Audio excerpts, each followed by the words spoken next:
Welcome, today I am with Baseus WM01 wireless earbuds and I'll show you how you can pair them with your iPhone.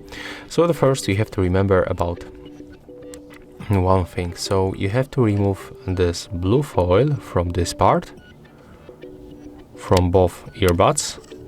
I just did it.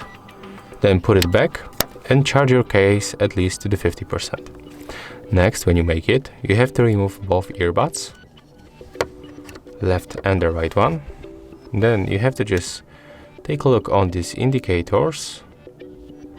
As you can see, the left one and the right one is blinking on the white, so it means that they are in the pairing mode.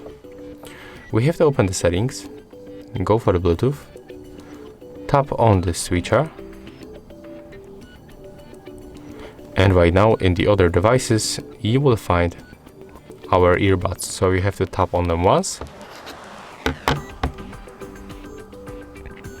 Now just wait a little bit, and as you can see right now we are successfully connected.